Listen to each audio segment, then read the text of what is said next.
আসসালামু আলাইকুম বন্ধুরা। আজকে আলোচনা করব ইব্রাহিম আলাইহিসসালাম ও নমরুদের ঘটনা। প্রাচীন ব্যাবিলনের ভূমিতে, যা আজকের ইরাকের অংশ, একটি অন্ধকার যুগ চলছিল। লোকেরা পাথর এবং কাঠের তৈরি মূর্তিগুলোকে দেবতা মনে করে পূজা করত। তারা বিশ্বাস করত যে এই মূর্তিগুলো তাদের ভালো মন্দ নিয়ন্ত্রণ করে, বৃষ্টি দেয়, ফসল দেয় এবং জীবন মৃত্যুর মালিক। এই সমাজে জন্ম নিলেন একটি শিশু, যার নাম ছিল ইব্রাহিম। তার বাবা আজার ছিলেন একজন বিখ্যাত মূর্তি নির্মাতা, যিনি এই মূর্তিগুলো তৈরি করে বিক্রি করতেন এবং নিজেও তাদের পূজা করতেন। ইব্রাহিমের মা ছিলেন একজন সাধারণ নারী, যিনি এই অন্ধকার যুগের মধ্যে জীবনযাপন করতেন। কিন্তু ইব্রাহিমের জন্ম ছিল অসাধারণ। আল্লাহ তাআলা তাকে শৈশব থেকেই জ্ঞান এবং বুদ্ধি দান করেছিলেন, যাতে তিনি এই অন্ধকার থেকে আলোর পথ খুঁজে পান। কোরআনে বলা হয়েছে, নিশ্চয় আমি পূর্বে ইব্রাহিমকে তার সঠিক পথ দান করেছিলাম এবং আমি তার সম্পর্কে সবকিছু জানতাম। ইব্রাহিমের শৈশব ছিল খেলাধুলা এবং অনুসন্ধানের। তার বাবা আজার মূর্তি তৈরি করতেন এবং তাকে বলতেন যে এগুলো দেবতা। কিন্তু ছোট্ট ইব্রাহিমের মনে প্রশ্ন জাগত। তিনি দেখতেন যে এই মূর্তিগুলো খায় না, পান করে না, কথা বলে না এবং নিজেরা দাঁড়াতেও পারে না। একদিন তিনি তার বাবার কাছে জিজ্ঞাসা করলেন, বাবা, এই মূর্তিগুলো কি? এদের বড় কান কেন?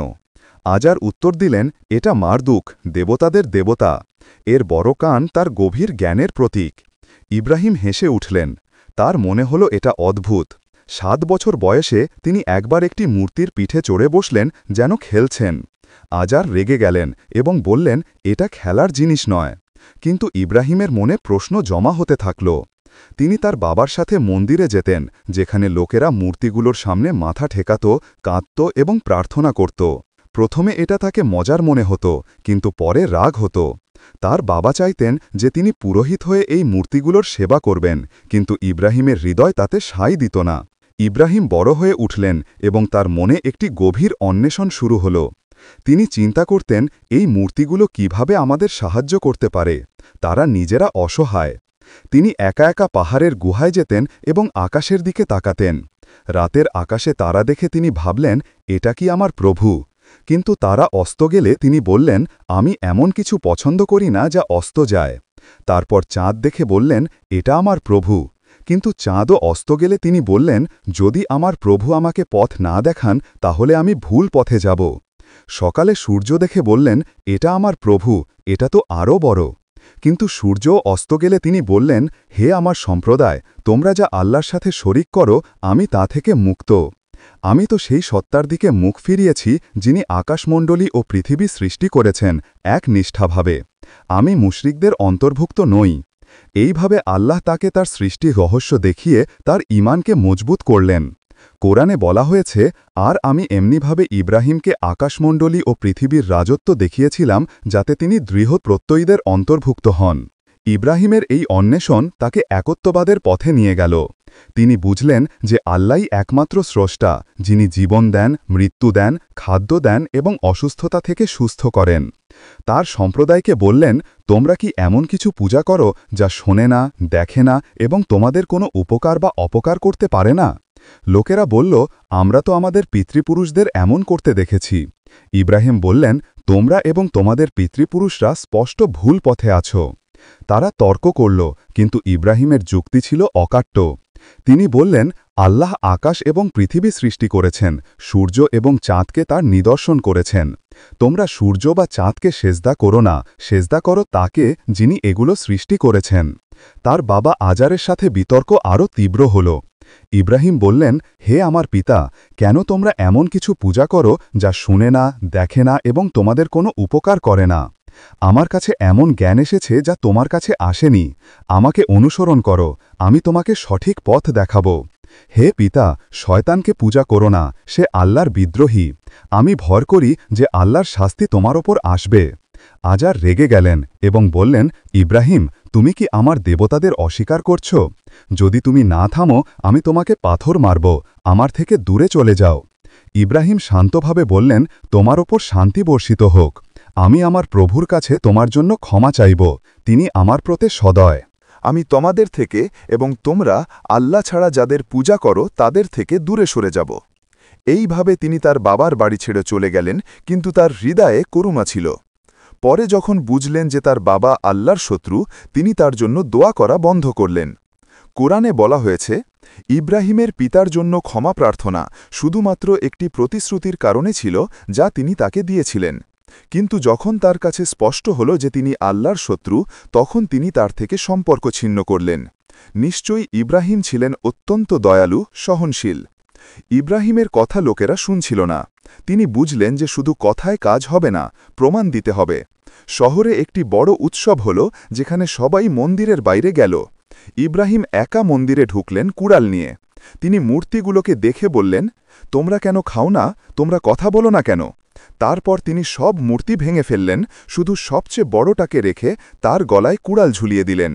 লোকেরা ফিরে এসে চিৎকার করে উঠল, আমাদের দেবতাদের সাথে কে এমন করেছে? সে নিশ্চয়ই অপরাধী। তারা বলল, আমরা এক যুবককে শুনেছি যে এদের বিরুদ্ধে কথা বলে, তার নাম ইব্রাহিম। তারা তাকে ধরে এনে জিজ্ঞাসা করল, তুমি কি এটা করেছ? ইব্রাহিম বললেন, না, এই বড় দেবতাটাই করেছে।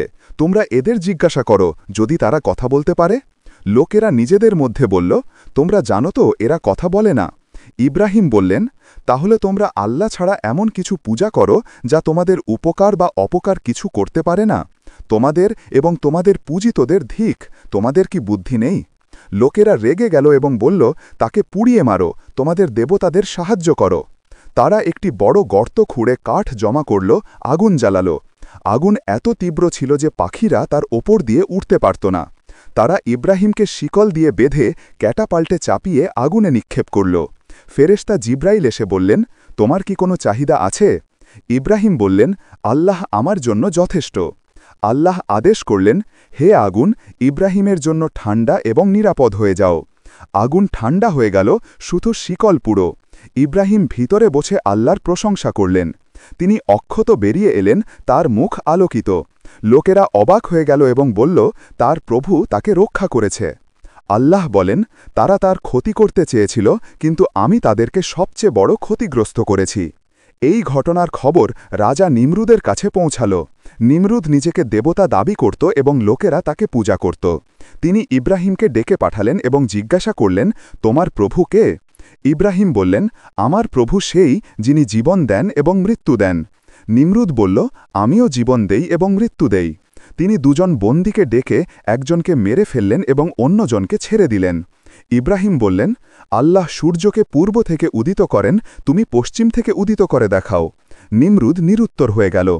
এই বিতর্কে ইব্রাহিম জয়ী হলেন, কিন্তু নিমরুদের অহংকার তাকে পরিবর্তন করতে পারল না। ইব্রাহিমের সম্প্রদায় তাকে গ্রহণ করল না। শুধু তার স্ত্রী সারা এবং ভাইপো লুত তাকে বিশ্বাস করলেন। ইব্রাহিম বললেন, আমি আমার প্রভুর জন্য হিজরত করব, তিনি মহাশক্তিমান, প্রজ্ঞাবান। তারা ব্যাবিলন ছেড়ে হারানে গেলেন, তারপর প্যালেস্টাইনে। সেখান থেকে তারা মিশরে গেলেন, যেখানে একটি অত্যাচারী রাজা ছিল। রাজা সারাহের সৌন্দর্য দেখে তাকে নিতে চাইল। ইব্রাহিম সারাকে তার বোন বলে পরিচয় দিলেন, ধর্মীয় অর্থে, কারণ তারা একই বিশ্বাসের।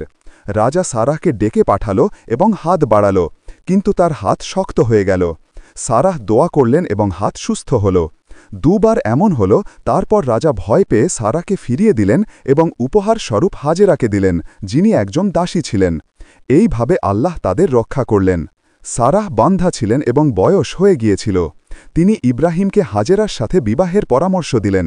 ইব্রাহিম রাজি হলেন এবং হাজেরা থেকে ইসমাইলের জন্ম হল যখন ইব্রাহিমের বয়স ছিল প্রায় ৮৬ বছর। তারা খুশি হলেন এবং আল্লাহকে ধন্যবাদ দিলেন। ইব্রাহিম দোয়া করলেন, হে আমার প্রভু, আমাকে একটি সৎ সন্তান দান করো। আল্লাহ বলেন, আমি তাকে একটি ধৈর্যশীল পুত্রের সুসংবাদ দিলাম। কিন্তু আল্লাহের পরীক্ষা এখানে শেষ হয়নি। ইব্রাহিম স্বপ্ন দেখলেন যে তিনি ইসমাইলকে কুরবানি করছেন। এটা আল্লাহের আদেশ ছিল। তিনি ইসমাইলকে বললেন, হে আমার পুত্র, আমি স্বপ্নে দেখেছি যে তোমাকে কুরবানি করছি, তোমার কি মত? ইসমাইল বলল, হে আমার পিতা, যা আদেশ হয়েছে তা করো। ইনশাল্লাহ তোমরা আমাকে ধৈর্যশীলদের মধ্যে পাবে।